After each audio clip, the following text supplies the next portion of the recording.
Welcome to the Efficient Spend podcast, where we help marketers turn media spend into revenue. My guest today is Jake Abrams. Jake, thank you for being here today. Yeah, thanks for inviting me on, Paul. I'm definitely excited to chat. I would love if we could start by just giving the audience a brief background into your experience with optimizing marketing spend. Sure. So my honestly, like it started when I was in college. I got my first job out of college by running Facebook ads and targeting them at companies that I wanted to hire me. Um, I was like deep into my senior year. I didn't have a job. I wanted to get a job at a big ad agency, didn't have any leads. So I made a website called hirejkeabrams.com. I spent like $200 on Facebook ads, drove to the website, was looking at my cost per click and those sorts of things. And that's actually how I ended up getting my first job. So I was optimizing ad spend, I would say, like many years ago. And then I worked at that agency for 3.5 years, less so on the media buying side, more on kind of high level strategy and creative. I was on the account team for New Balance and worked on different, product launches, rebrands, those sorts of things at that company. And then joined a direct-to-consumer company here in Boston as a head of marketing, and that's where I really actually learned how all of this works. We did a Kickstarter campaign. We grew that company from nothing to 8 figures per year, and a lot of it was done on the back of Google and Facebook ads, which is kind of what led me to what I'm doing today, running a D2C growth marketing agency where that's really all we do. Focusing on e-commerce brands specifically, right? Correct. That initial test of wanting to run Facebook ads to try to get hired, what gave you the context to do that? It was not an original idea, honestly. Like, I did some Googling and there was someone else in the past that had a similar idea where I don't think they ran Facebook ads, but they did some sort of blogging and got a job at, I think, like HubSpot or one of those larger software companies. So that was the original inspiration. And then um, I thought that was a good idea. That was a way to stand out. And, um, you know, it was pretty easy to target the right people at that time on Facebook. You could plug in specific companies, you could do job titles, you could do, cities. So I was able to really get super targeted with my ad spend at that time and find the right people. Right.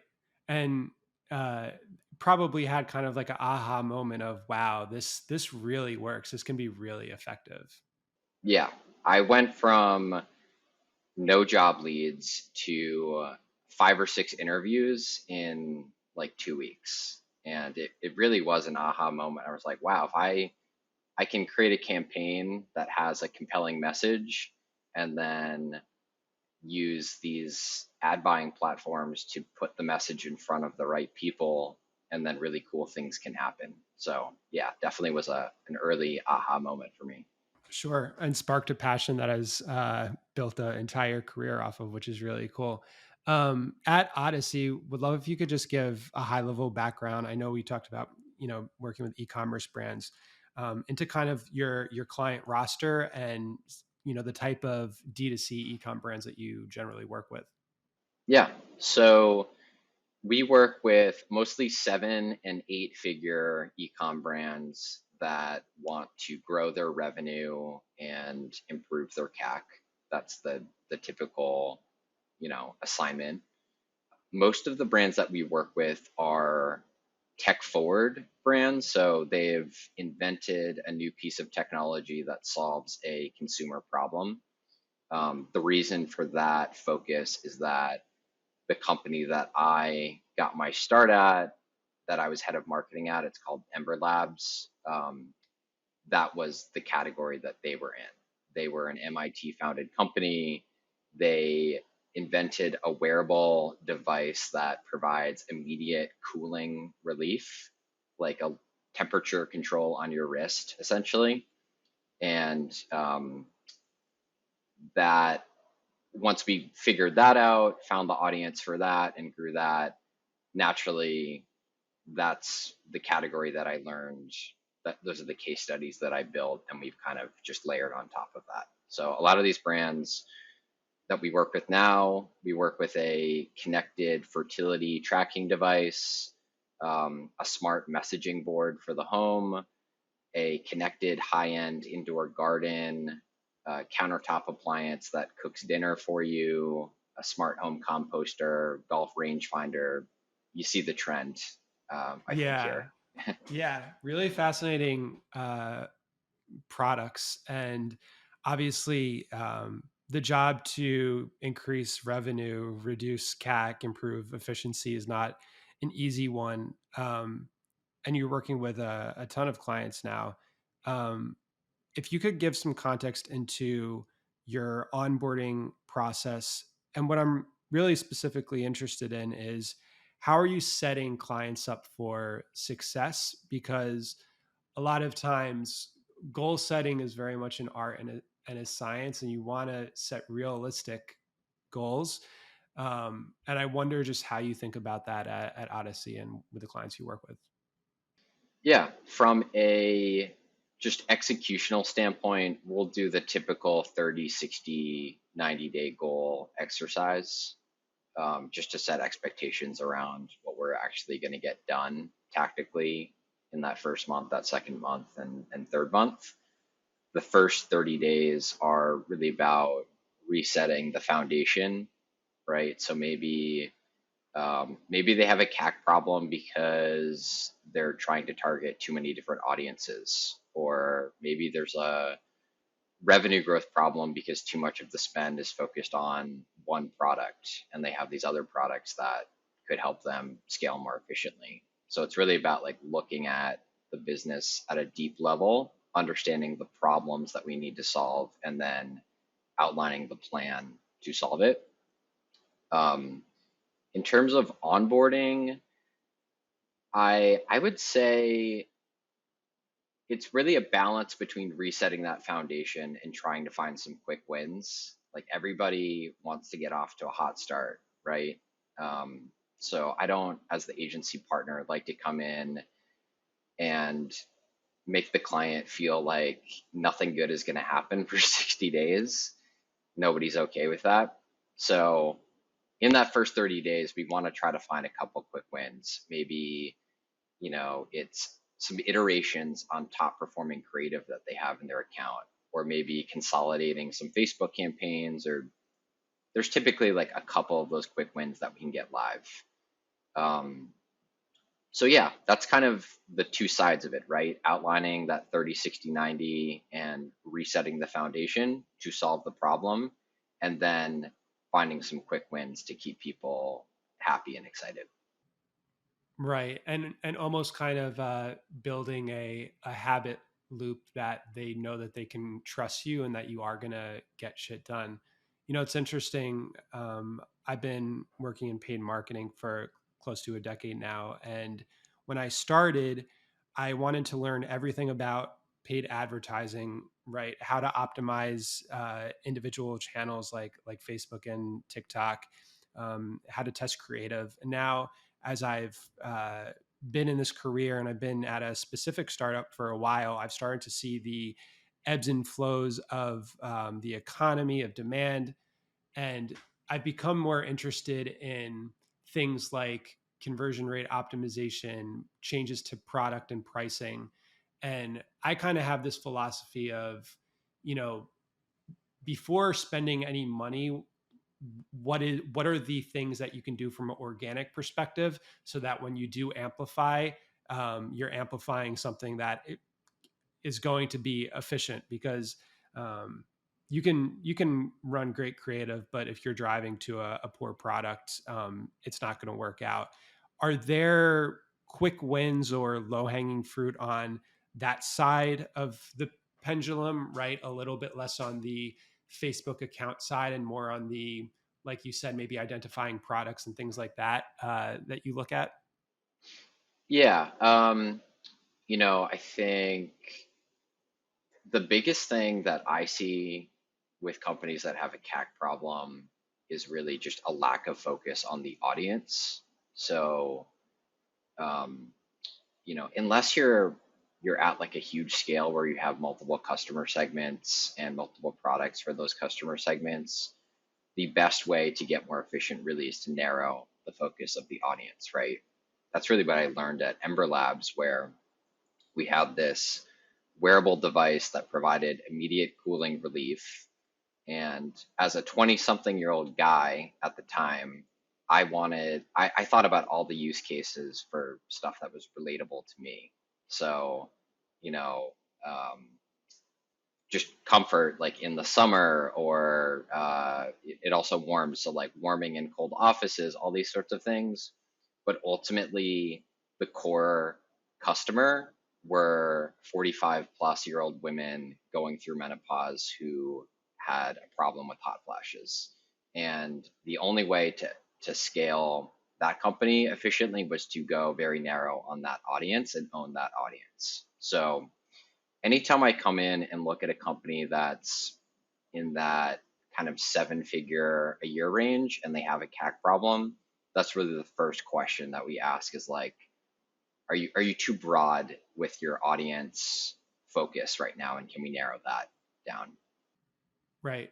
Yeah, that makes a ton of sense because if you think about it from a perspective of diminishing returns, it may be that you haven't hit those diminishing returns within that given audience, and you're trying to spread yourself too thin, and the marginal CAC in that maybe lower intent persona is more expensive than if you actually just got that one audience right. Exactly. And people are surprised by just how much you can do with one audience, like how much revenue you can really get. Um, and especially if there's competition too, right?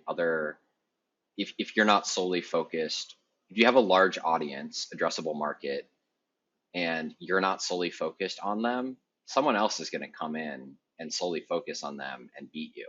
So as long as it's large enough, like getting really narrow with that, that's typically a good first step. You talk about CAC a little bit. You know, I think that CAC has become definitely top of mind for a lot of folks recently. And I think a lot of folks are talking about cutting marketing budget, right? Being more efficient, especially in this economy and post COVID. On the revenue side, though, how tied are you to revenue targets, and how do you think about the difference between attributed revenue and maybe what you're measuring via like a Facebook pixel versus, hey, we want to hold ourselves accountable to your like total top line revenue goals? Yeah. So we will, oh, I'm back. We will set targets for channel CACs and channel revenue, and then also blended CACs and blended revenue. So I would say the blended, unless the company's doing a, like a very high amount of revenue, like they're already doing 50 to 100 million a year, the work that we do really does make an impact on the blended CAC and the blended revenue. So um, that's something that we'll look at. Let's say it's like a $100 AOV product, maybe the blended CAC goal is $20, and we're spending only on Facebook and Google. We're looking every day, every week, every month, are we hitting that $20 blended CAC goal? But maybe Facebook could be 30 because that's more top of funnel. So we want to hit that 30 on Facebook, but make sure we're hitting 20 on the blended. That's kind of the approach that we would look at. Yeah, that makes sense. And I guess it's also why setting channel level CACs is important, and setting different CAC goals because different customers have different LTVs, different channels have different LTVs too. And also, in order to scale, you actually and grow, you need to eventually increase CAC thresholds to be able to go into more upper funnel channels as well. Right. And I would say just not being so tied to channel CACs, that's like the hardest step for people to take generally while you're scaling. Like you're not going to scale to like 10, $15 million a year obsessing over your directly attributable Facebook CAC. You have to at some point kind of let go a bit and optimize for eyeballs, right, on organic, but also paid, and still pay attention to those channel CACs and those like channel revenues, but also look at things like your blended cost per visitor to the website, right? Like, is that going down if you invest in a more top of funnel channel? And then make sure your blended revenue per visitor is staying high. If you can get your cost per visitor down and keep your revenue per visitor up, like you're winning. But you're not going to do that just being solely obsessed with your Facebook CAC. It's like the hardest step to take, I think. Sure. And it's also hard to communicate that, right? I think incrementality is a large part of that. I work for a brand that does a lot of app acquisition and install optimized campaigns. So, with the changes with iOS 14.5 and SCAD, we saw those CPAs rise. And there's this idea of the ad stock effect that someone sees an impression and doesn't convert within that 7-day click window or 1-day view window. And then, of course, those CPAs are going to look worse. If you do longer term analysis, you can see that they are converting eventually. And to me, this is one of those things where you have to put your common sense hat on and think about your own consumer behavior and how you interact with ads. And it's not a linear path for the most part. Just to give you an example, I just recently bought a pair of Allbirds, right? I've known about the brand for years. I've seen 575 Allbirds YouTube ads, Facebook ads over the years, right? I don't know what I was attributed to and what was effective, but so I agree with you. Like using those blended metrics as the North Star, and then some of that channel level stuff it can be very directional. Yeah, 100%. And um, that's why we really focus on the paid acquisition side, but we like to at least offer value and strategic support for the other things the brand has going on, right? Because we know it matters. So are they building up an organic TikTok following that's going to increase eyeballs, right? That we can eventually sell to more efficiently with paid ads. Are they capturing emails at least 7 to 8% because they'll convert at some point? All those things matter, even though we don't execute obviously every piece of that marketing playbook. Yeah. Yeah. And thank you for bringing that up. And we can hop around a little bit here. I know that a lot of the content that you write is focused on creative and more specifically influencers. Um, can you talk a little bit about how you think about influencer marketing, not only from a perspective of leveraging influencers to run effective paid marketing campaigns, but the overall impact of influencers on an e-commerce brand? Yeah. So um, the primary way that we're working with influencers is on the paid side, where um, we'll reach out to a bunch of influencers that fit some sort of brief for the client, and our goal is to get them to agree to a content capture and whitelisting type of arrangement to start. So we just did this with a supplements brand, and we went out looking for kind of fitness guy influencers who would connect with this target audience.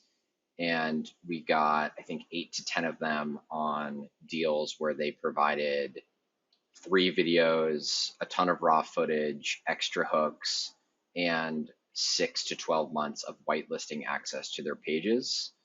And that essentially allows us to just rent out their page for a large period of time and run 50 different ads through that page with all the footage that we got. So that's like the primary way that we do that. Um, I think having an organic influencer program going also is super important. We have another brand that we work with that is more in the apparel space, and they run their influencer like affiliate program internally, but it feeds into our ad content. So they have tons of influencers posting about like photos, videos of themselves wearing the apparel every week. They get organic sales and traffic from that, and then it's also ad content. So I would say like any brand, if you have some sort of budget, it should be part of your operation. You should be seeding product or contracting people, getting them to post a certain amount of times per month, and then you get the rights to use that content in ads. Should be doing that. For sure. Yeah, I consider it to be just a production cost that should be a percentage of your ad spend to make that ad spend more effective. To double click on the example that you mentioned earlier, so wondering if you could go through your process of how are you identifying the influencers you want to work with, researching that, identifying what following they need to have and things like that. How are you reaching out to them, negotiating with them? What does that kind of like end to end process look like? Yeah, so it starts with just writing a brief that outlines the ask, right? So um, summarizing the product, the ask that we're going out to with the influencers, um, how many followers they should have. Are we going for macro people? Are we going for micro people? What is our budget, overall budget, and then budget per influencer and deliverables that we're trying to get from the influencers? So So just outline. that macro versus micro, it basically depends on the scale of the brand at that time and like what you're kind of thinking. And I mean, do you have like a strong opinion on should you be working with a tier one influencer or not? Because sometimes I think about like, you don't need that big influencer if you're running a paid ad. It doesn't matter how much like reach their channel has if you're just amplifying it anyway. Yeah, I'm like, so I used to be fully on the side of the spectrum that the following doesn't really matter because you're paying through the media spend for the reach anyway. But I do think in certain cases, partnering with people who have a larger following, there's a big benefit for that. Like for this fitness company that we worked with, we did source, I think, 4 or 5 people that had over 100K following and were verified on Instagram, and their ads performed really well. And I think for selling this product, a layer of credibility was really important and that stamp of approval. So, in some cases, I think it can make sense to partner with those types of people. I just wouldn't pay for the organic posts because they're so expensive. I would just pay for the ad rights and the whitelisting, and that's how you can get them to be more affordable. Um, and then mostly though, we are working with people that are lower follower counts. So, 10K to 50K following. And we're just looking for people who are killer content creators. Um, they they know how to edit a video the right way. Maybe for some of our companies that sell higher end products, they have a beautiful home with a like eye-catching aesthetic. So their ad is just going to look amazing compared to just an ordinary person. So um, yeah, it depends on the budget and the brief. Um, but there's an argument sometimes for going for people that have a more of a stamp of approval and higher follower count. Yeah, for sure. Um, do you have any thoughts on working with influencers on more of that organic side, doing things like sponsored podcast reads and things like that? Have you done a lot of that stuff in the past? I have not. We have one client that we do more like organic style influencer management for, and it has worked well. Basically, this client just had a lot of um, refurbished product, and they wanted to make use of the refurbished product. So we've been able to find, I think, like 50 to 60 people to post content in exchange for refurbished product. So there's like creative ways that you can, that it makes sense in a case like that. Yeah, for sure. I mean, I think I think it's really smart. You know, I lead a lot of the creative production for Self, the brand that I work at, and we we work with several different production partners. They will outsource to influencers, and in some cases, we've done influencer partnerships in the past, like one-off ones. And I think creating kind of a more scalable solution always works. And you know, I'm exploring some influencer partnerships where it would be more of a sponsored read on a YouTube video. But if you think about the costs of that, um, the cost for them to do one ad for us and then us amplify it with our conversion rate might be more efficient than the cost for them to do a 60-second read on their video because they're just charging like a crazy CPM to be part of that real estate. You're amplifying it and you're still getting their stamp of approval. They're talking about your brand. So it's kind of like it might be that it's a more effective way, maybe. Yeah, I think so. You have control. It's more scalable that way too, right? Like if it's working, you can throw more fuel on it. So in general, I just think one-off influencer partnerships died like 2 to 3 years ago. It's just not really something that is done. It's either this ad right and whitelisting model or more of a longer term partnership with X amount of organic posts per month. That's kind of what I've seen. For sure. Yeah. And depending on the industry too, I work for a fintech that heavily regulated, compliance, legal. Everyone wants to have a say on the approval. And so I had the one example, we worked with an influencer to create one asset, high performing asset, but took basically 6 months to get it approved before we could run it. So that was a good learning experience for me. Um, Another influential kind of part of ads can be working with actual customers. Um, I think, you know, I've set up customer testimonial collection programs in the past. It's been super effective for me. Do you have any perspective on leveraging actual customers to create ads, or have you had any experience working on like referral programs in the past to help to you know, acquire customers efficiently? I would say like this may be still an untapped area for us. I'm not, at least on the referral program side, since we're more paid acquisition focused. We don't usually touch that portion of the business. In terms of leveraging existing customers for content, um,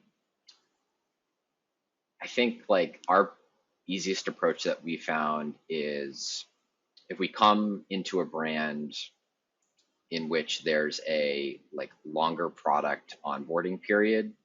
So maybe it's like a complex appliance or it's just something that's like it's going to take time to like ship this to someone, have them get it up and running and deliver value in the form of content creation.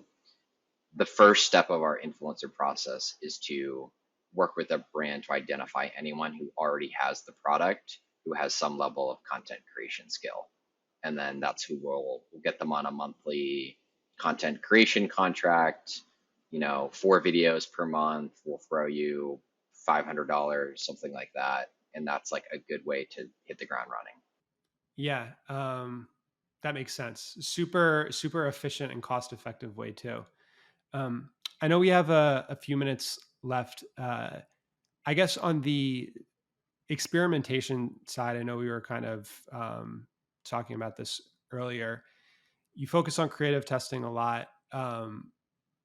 Maybe give some examples of some noteworthy creative tests that you've run that have had some large wins, both from an ad perspective or maybe even like a landing page experience perspective, and yeah, how you think about experimentation more broadly.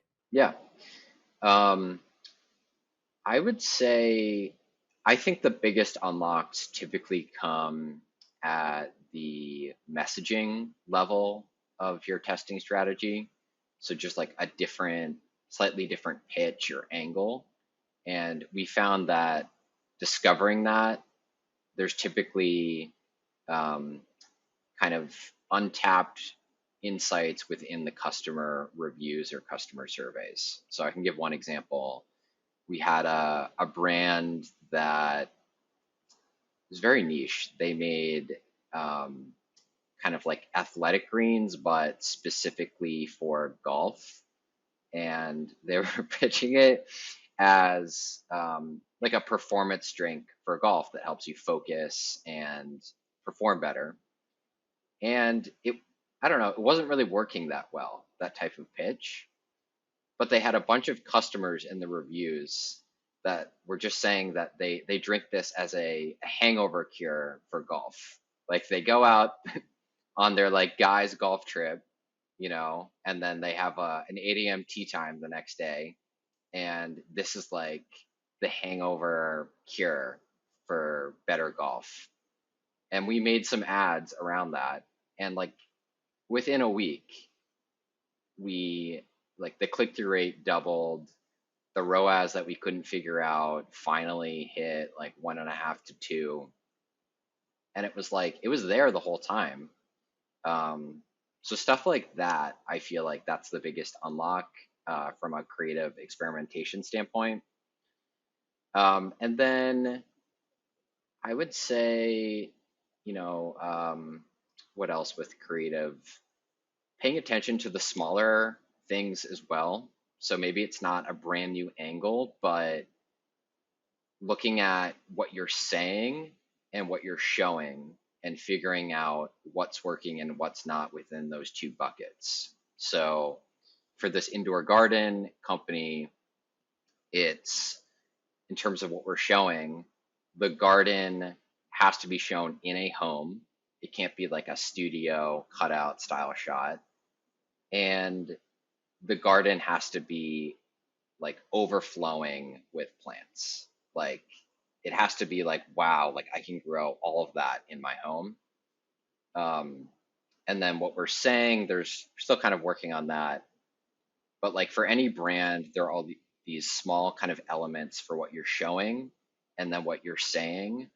And you just gotta drop the stuff that stops working and just continue iterating on the stuff that is working. And those small little wins do add up. For sure. And exaggerated works, you know,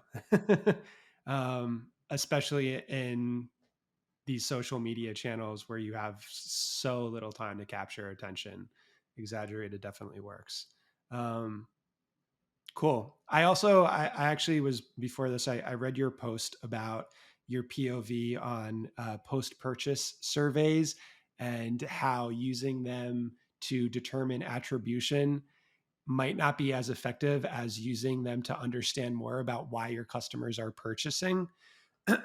Which hit home for me. I think a lot of folks are talking about, hey, use a post purchase survey where you miss out on so much attribution data now.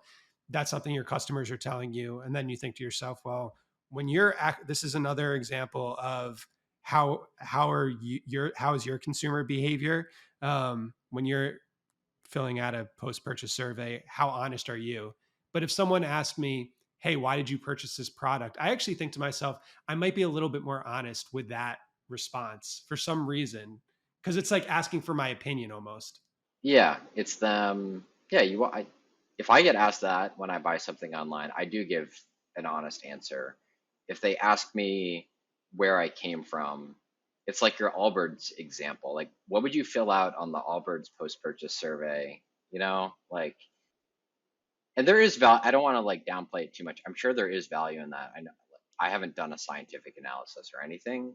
The idea behind that post was really just creating a steady flow of customer insights from these different sources. So reviews are one source, and then the post-purchase survey, since you're getting, people get 60 to 70% response rates on those, it's just an amazing source for insights, and it's all automated. So just take advantage of that and use that to come up with brand new creative ideas to get out of this like iteration cycle that a lot of brands get stuck in. For sure. It's an important feedback loop too. And I think that there's a difference between the feedback that you receive from a customer after they've used your product for a certain time period versus what is their immediate reaction and reasons for purchasing in that moment. It might change a little bit. So it's interesting to see that. 100%. Um, cool. Okay. So last couple of questions, rapid fire here. This is the Efficient Spend podcast. I know that you run a bunch of different channels. If you could kind of go through the most efficient marketing spend that you've had, and then also the most inefficient. Most efficient, this is cheating, but like Google brand keywords is obviously the most efficient. That's always funny when people try to take credit for that. But most efficient, I think like consolidation on Facebook, that leads to efficiency. Um, Google, like PMAX or non-brand with landing pages that align with the ad, like that stuff has been efficient for us. Non-efficient, um, what else? Uh, Pinterest sometimes is tough. We were able to figure it out for one brand, but it's been tough to figure that out. In the past, I tried broadcast TV when I didn't really, this was like 5, 6 years ago when I didn't really know exactly what I was doing.